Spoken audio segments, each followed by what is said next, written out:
नमो नमः। नमस्कारः। वंदे संस्कृत मातरम। व्यंजन संधि भाग 11 के अंतर्गत आज मैं डॉक्टर सुनीता थत्ते आपको पढ़ाने जा रही हूं एक महत्वपूर्ण व्यंजन संधि छत्व संधि, जिसका सूत्र है शश छोटी। कक्षा 10वीं और 12वीं की परीक्षाओं के हिसाब से तो यह संधि महत्वपूर्ण है ही। अन्य प्रतियोगी परीक्षाओं सीटेट इत्यादि प्रतियोगी परीक्षाओं की दृष्टि से भी यह संधि अत्यंत इंपॉर्टेंट है। इसलिए इस संधि को अच्छी तरह अंत तक देखें। और अगर आपने चैनल को सब्सक्राइब नहीं किया है तो जल्दी से चैनल को सब्सक्राइब करें और वीडियो देखने के बाद इसे लाइक, शेयर और कमेंट करना न भूलें। तो आइए हम पढ़ते हैं महत्वपूर्ण संधि शश छोटी। तो आइए हम सबसे पहले देखते हैं कि एनसीईआरटी की पुस्तक व्याकरण विधि में शश छोटी संधि की या छत्व संधि की क्या परिभाषा लिखी। तो ये एनसीईआरटी पुस्तक का पेज हमारे सामने है, पृष्ठ देखिए, यहाँ लिखा है छत्व। छत्व माने छत्व विधान और सूत्र लिखा है शश छोटी। यहाँ हिंदी में परिभाषा दी है कि यदि श के पूर्व माने तालव्य श के पूर्व पदांत में माने श के पूर्व स्थित पद के अंत में किसी वर्ग का प्रथम, द्वितीय, तृतीय अथवा चतुर्थ वर्ण हो, और ये जो है ये जय प्रत्याहार के अंतर्गत आते हैं,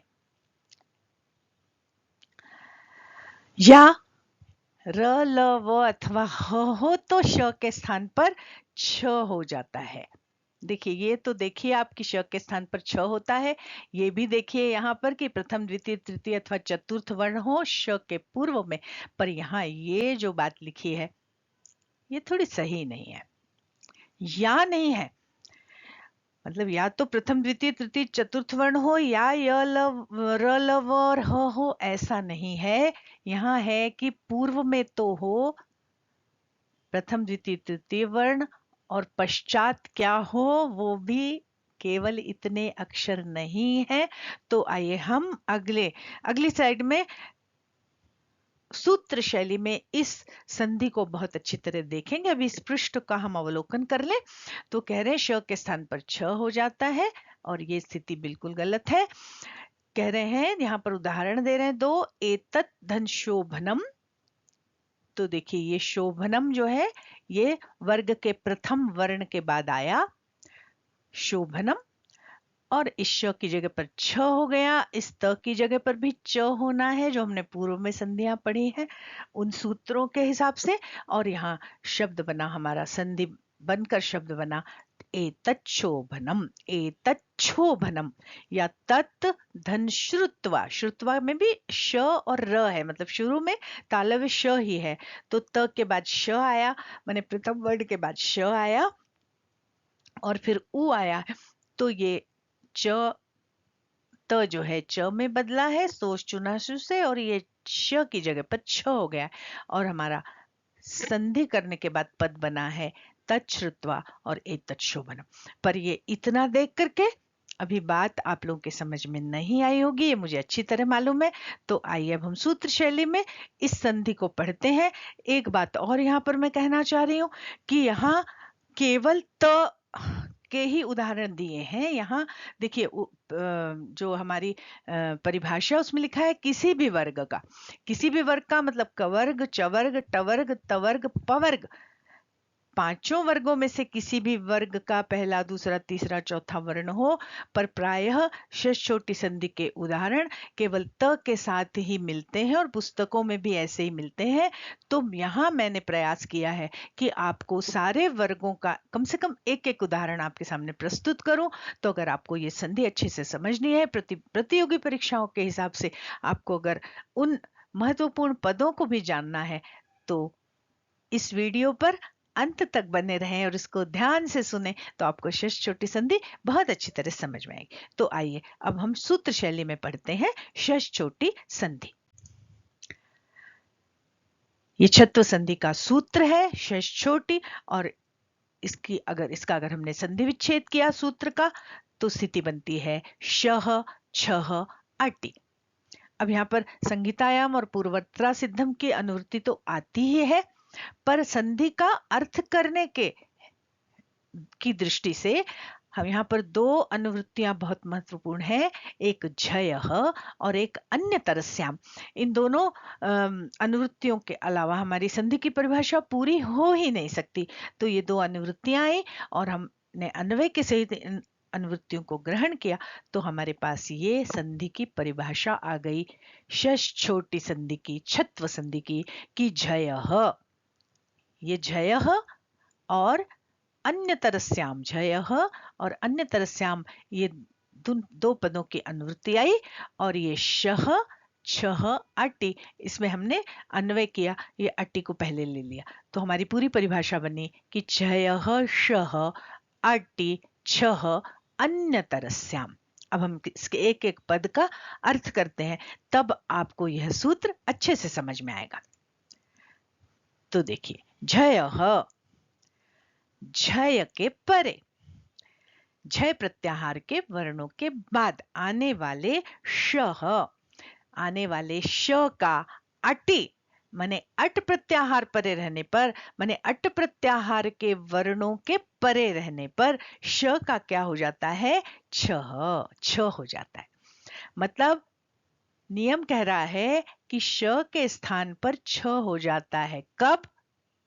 जब ये श इस झय और अट इन दोनों के बीच में हो, माने झय के बाद श आए और श के बाद फिर अट आए, ये दो शर्तें हैं। ये दो शर्तें पूरी होने पर श के स्थान पर छ हो जाता है। और एक महत्वपूर्ण शब्द है नीचे, अन्यतरस्याम। अन्यतरस्याम माने विकल्प से होता है। जब विकल्प की बात कहनी होती है तो पाणि जी कहीं लिखते हैं वा, कहीं लिखते हैं अन्यतरस्याम। आपने पढ़ा होगा, पृथक विना नाना भिस तृतीयान्यतरस्याम। पृथक विना और नाना में तृतीया लगती है, अन्यतरस्याम मतलब विकल्प से लगती है, क्योंकि उसमें दो पदों की अनुवृत्ति आती है, द्वितीय और पंचमी, माने द्वितीय भी लगती, पंचमी भी लगती। तो यहाँ पर भी कह रहे हैं अन्यतरस्याम माने विकल्प से होता है, माने श की जगह पर छ, जब इस संधि को हम लगाएंगे तो हो जाएगा, और जब हम इस संधि का प्रयोग नहीं करेंगे विकल्प से तो छ नहीं होगा।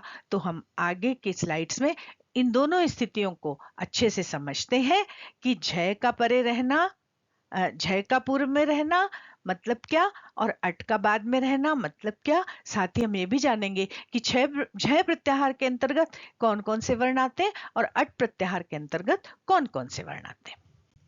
ये देखिए हमारे सामने माहेश्वर सूत्र है, और माहेश्वर सूत्रों से प्रत्याहार निर्माण कैसे करते हैं, ये जो माहेश्वर सूत्र से प्रत्याहार निर्माण या माहेश्वर सूत्र एवं प्रत्याहार निर्माण नाम का जो वीडियो है, उसमें मैंने बहुत अच्छी तरह समझाया। अगर आपने वो वीडियो नहीं देखा है तो आई बटन पर जाकर पहले आप उस वीडियो को देख लीजिए, ताकि सारी संधियां करने में आपको बहुत आसानी हो जाएगी। अभी हम केवल संक्षेप में ये जानते हैं कि अट प्रत्याहार में कौन कौन से वर्ण आते हैं।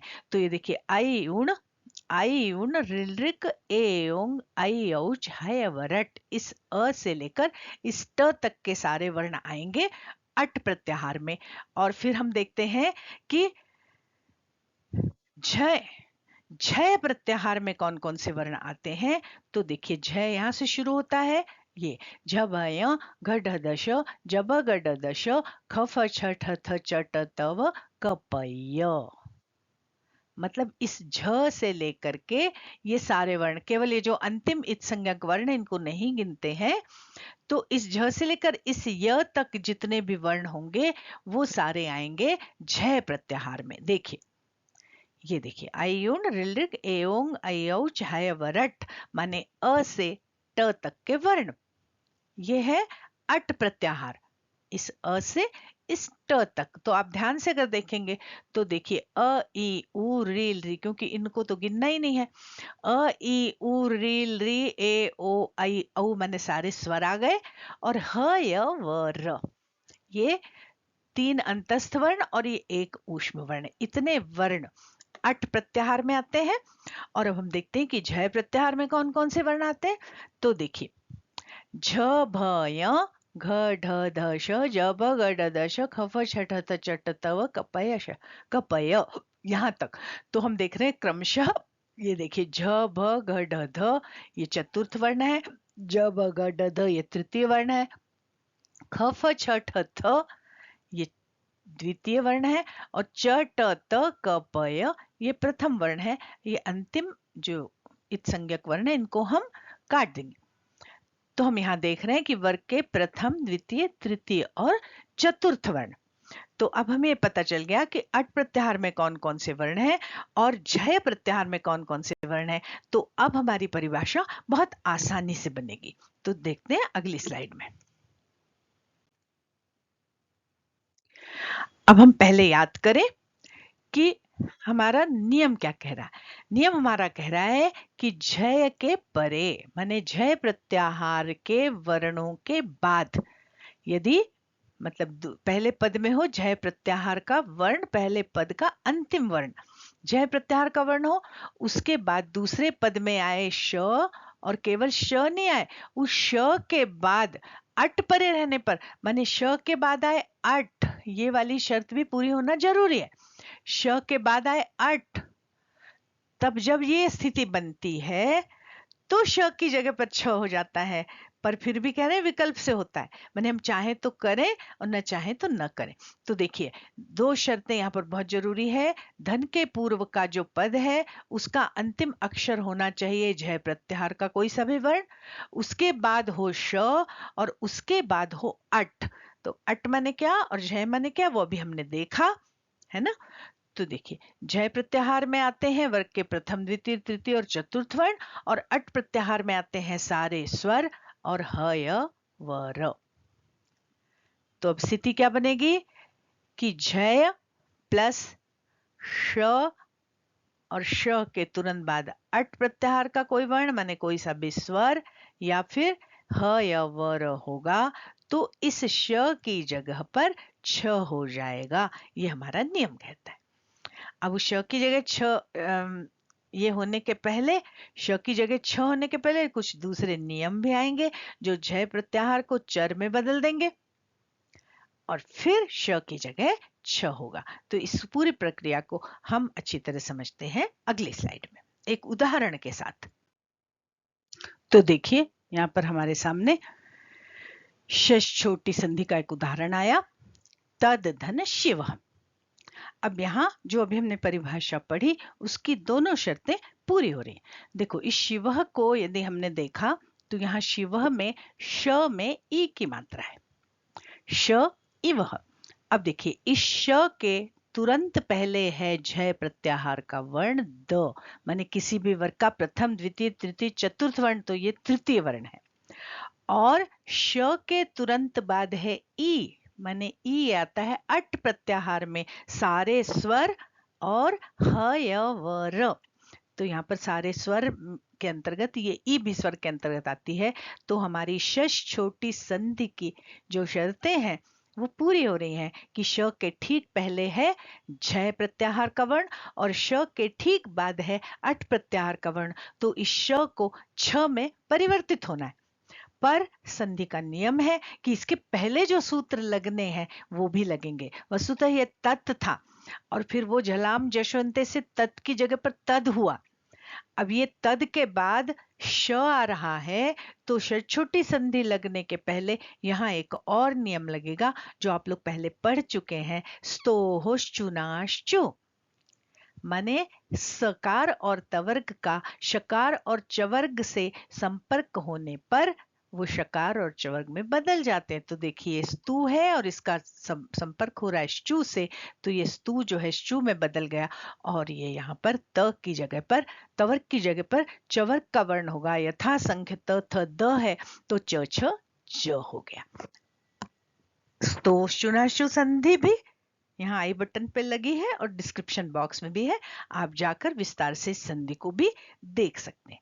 अब ये तज धन शिव ये स्थितियां बनी, इसके बाद फिर एक सूत्र लगेगा जो आपने पढ़ा हुआ है, हमने पढ़ाया हुआ है आपको, और उस सूत्र का नाम है खरीच।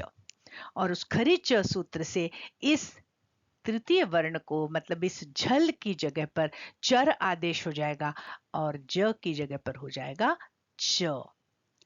ये खरीच संधि भी आप लोग देखिए क्योंकि हम आगे आगे बढ़ेंगे जैसे जैसे तो एक ही संधि के नियम लगाते समय या एक शब्द की संधि करते, दो पदों की संधि करते समय बीच बीच में अन्य संधियों के नियम भी आते जाते हैं। विसर्ग संधि पढ़ते समय भी आपको इन पुरानी संधियों का काम पड़ेगा।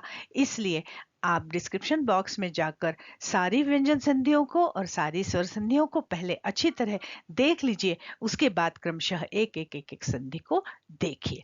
तो ये देखिए, जो च की जगह पर खरी च, इस सूत्र से ज की जगह पर च हो गया, और ये सारी प्रक्रिया होने के बाद भी अभी शश छोटी संधि करना बाकी है। और ये च में भले बदल गया है, पर हमारी शश छोटी संधि की शर्त अभी भी यहाँ पर लागू हो रही है कि देखिए, श के ठीक पहले एक च आ रहा है, माने झय प्रत्याहार का वर्ण आ रहा है, वर्ग का प्रथम वर्ण आ रहा है, और ये ई आ रहा है, माने अट प्रत्याहार का वर्ण आ रहा है।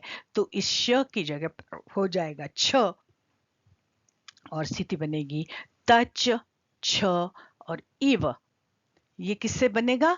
ये अभी जो हमने नियम पढ़ा शश छोटी, उससे ये बना।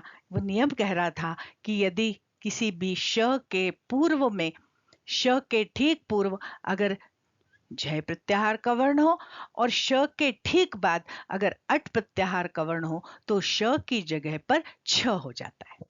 तो इस श की जगह पर छ हो गया, और हमारा शब्द बना तच्छिवः। इन सबको हम जब जोड़ेंगे तो ये च आधा है, इस छ में ई जुड़ेगी तो छिवः बनेगा, और शब्द बनेगा हमारा तच्छिवः। पर हमने एक उसके आगे और एक शब्द पढ़ा था, अन्यतरस्याम, माने ये विकल्प से बनता है। माने अगर हमने शश छोटी संधि का प्रयोग किया तब तो बनेगा तच्छिवः, पर पक्ष में अगर हमने शश छोटी संधि विकल्प से हमको नहीं करने का मन है तो तच शिवः, श की जगह पर श ही रहेगा। बाकी की जो संधियों के नियम है ये तो लगेंगे, तो च तक तो ये नियम सारे लगे, है ना। यहाँ पर त की जगह द हुआ तो झलाम जशुनते लगा, फिर तो चुनाशु लगा, फिर खरीच लगा, और यहाँ पर आकर ये तच धन श धन इव है। अब हम चाहें तो इसको छ करें, छ करेंगे तो तच्छिवः बनेगा, और हम न चाहें तो न करें क्योंकि विकल्प से है ये सूत्र, तो फिर तच्छ शिवः बनेगा। और ये भी स्थिति सही है और ये भी स्थिति सही है। पर आपको परीक्षा में ये पूछा जाता है कि तच्छिवः में कौन सी संधि है, तो आपको लिखना होगा शश छोटी, छत्व विधान। चलिए अब दूसरा उदाहरण देखते हैं।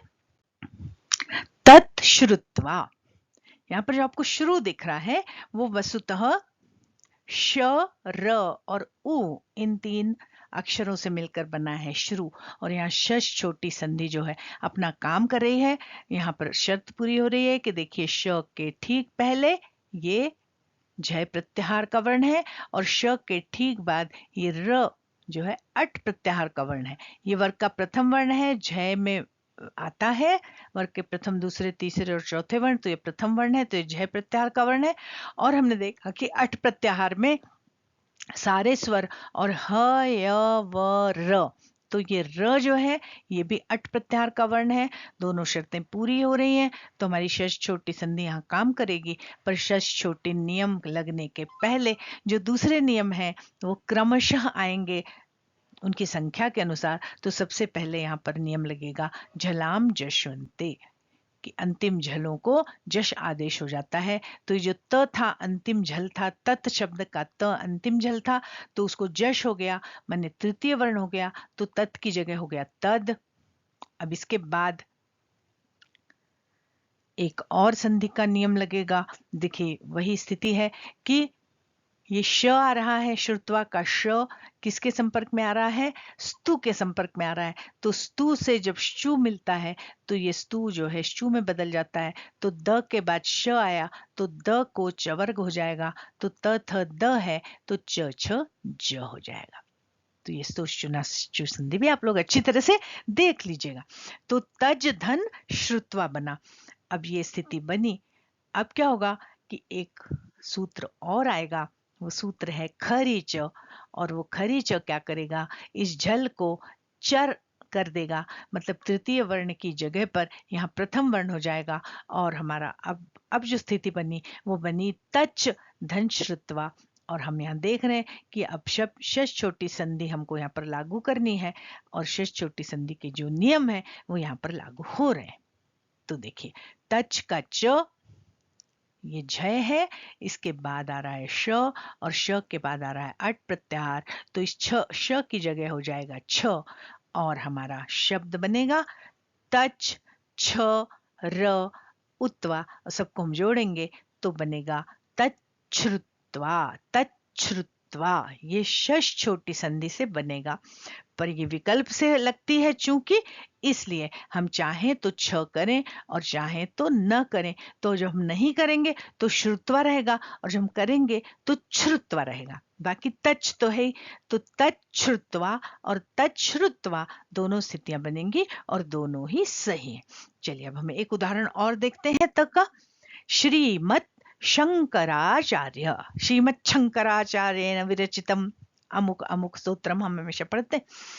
तो श्रीमत और शंकराचार्य, यहाँ पर फिर वही स्थिति है। देखिए ये श है, इस श के ठीक पहले ये त आ रहा है, माने जय प्रत्याहार का वर्ण आ रहा है, और इसके बाद में आ रहा है, अम या अंग। तो ये अनुस्वार भी जो है वो अ पे ही लगता है, तो ये अ है मतलब स्वर है। तो यहाँ पर अट प्रत्याहार का वर्ण आ रहा है, श के पहले झय और बाद में अट जब आता है तो श की जगह पर छ होना है। पर अभी रुकिए, अभी जो दूसरे नियम हैं, जो सूत्र पहले के हैं वो पहले यहाँ पर लागू होंगे।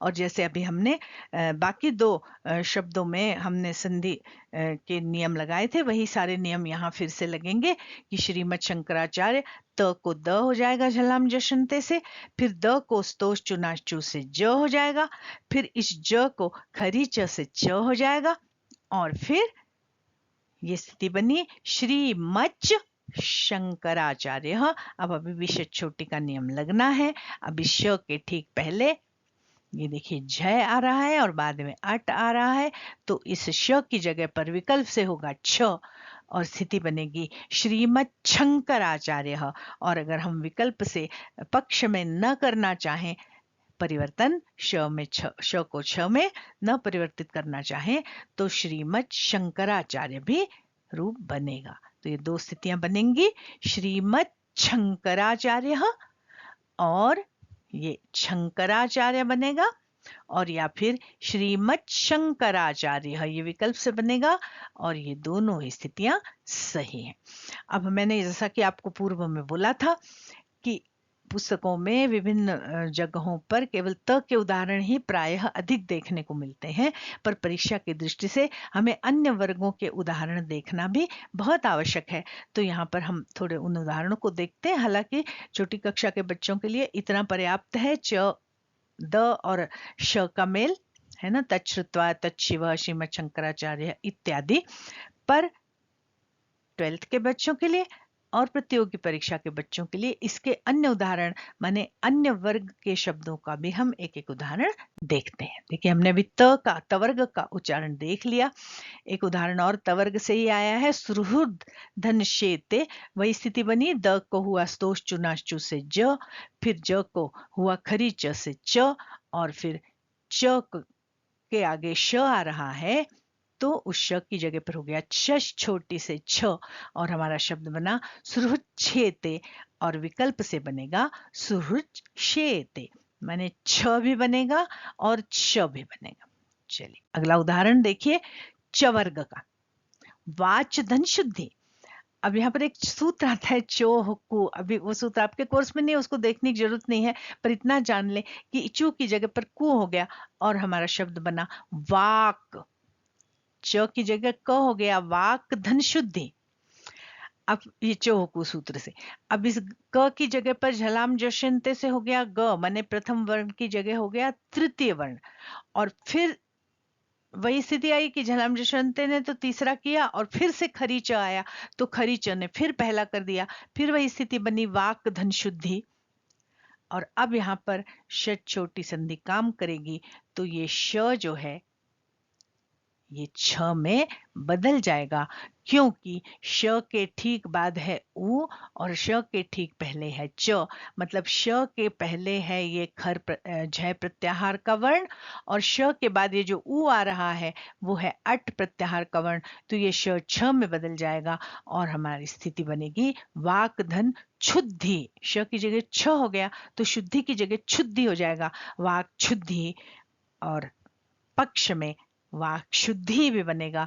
तो दोनों स्थितियां वाक शुद्धि वाक शुद्धि है। वाह, तो ये हमने चवर्ग का उदाहरण देखा। अब देखिए ये टवर्ग का उदाहरण आपके सामने है, मधुलिट धन शेते। वस्तुतः यह है मधुलिह शब्द था और एक दूसरे सूत्रों से मधुलिह को मधुलिट हुआ, फिर मधुलिट हुआ, फिर मधुलिट हुआ, पर वो चूंकि सूत्र आपके कोर्स में नहीं, इसलिए मैं यहाँ पर उसकी चर्चा नहीं कर रही हूँ। जो अंतिम स्थिति बनी जश्त्व संधि लगने के बाद, चर्त्व संधि लगने के बाद, वो ये स्थिति बनी मधुलिट धन शेते। तो ये देखिए छत्व संधि या षष्ठ छोटी संधि की यहाँ पर परिभाषा काम कर रही है, लागू हो रही है। ये देखिए श के पूर्व, श के ठीक पहले ये ट है, मतलब ये झय प्रत्याहार का वर्ण है, और श में जो ए की मात्रा लगी है वो अट प्रत्याहार का वर्ण है। तो आगे झय और पीछे अट आने से श जो है वो छ में बदल गया और हमारा शब्द बना मधुलिट छेते विकल्प से, और पक्ष में बनेगा, कोई परिवर्तन नहीं होगा, तब बनेगा मधुलिट शेते। चलिए, तो टवर्ग का उदाहरण भी हमने देख लिया। अब जो एक वर्ग बच गया है उसका उदाहरण देखते हैं, पवर्ग। अनुसृप श्येनः। यहाँ पर भी वही स्थितियां हैं, कुछ अन्य सूत्र लग रहे हैं, पर वो सूत्र लगने के बाद फिर वही जश्त्व संधि आएगी, चर्त्व संधि आएगी, घूम फिर के वो अनुसृप श्येनः ही आएगा। तो यहाँ पर हम केवल वो प्रक्रिया समझ रहे हैं षष्ठ छोटी संधि की, जो सभी वर्गों के साथ लगती है। तो देखिए इस पवर्ग के प्रथम वर्ण के माने झय प्रत्याहार के बाद ये श आया और फिर इसके बाद य आया है, और ये य अट प्रत्याहार का है क्योंकि अट प्रत्याहार में सारे स्वर और ह य व र लगते हैं। तो ये य है, बाद में य माने अट प्रत्याहार का वर्ण आ रहा है, तो ये श छ में बदल जाएगा विकल्प से और दो स्थितियां बनेंगी। पहली स्थिति बनेगी अनुसृप छेनः और विकल्प से ये बनेगी, और पक्ष में हमारी स्थिति बनेगी अनुसृप श्येनः। आशा है आपको यह षष्ठ छोटी संधि बहुत अच्छी तरह से समझ में आ गई होगी। ये जो उदाहरण बड़े रेयर उदाहरण है, मैंने आपके लिए ढूंढ कर लाए हैं, इनको अपनी कॉपी में उतार लीजिए, परीक्षा की दृष्टि से इनको याद कर लीजिए। प्रतियोगी परीक्षाओं की दृष्टि से यह संधि अत्यंत महत्वपूर्ण है। तो आइए जल्दी से इस वीडियो को लाइक करें, अपने मित्रों के साथ शेयर करें, अच्छे अच्छे कमेंट्स दें। वीडियो पर समय देने के लिए बहुत बहुत धन्यवाद। बहुत जल्दी मिलते हैं इसी तरह की एक ज्ञानवर्धक और महत्वपूर्ण अवधारणा के साथ। तब तक के लिए नमस्कार। जयतु संस्कृतम, जयतु भारतम।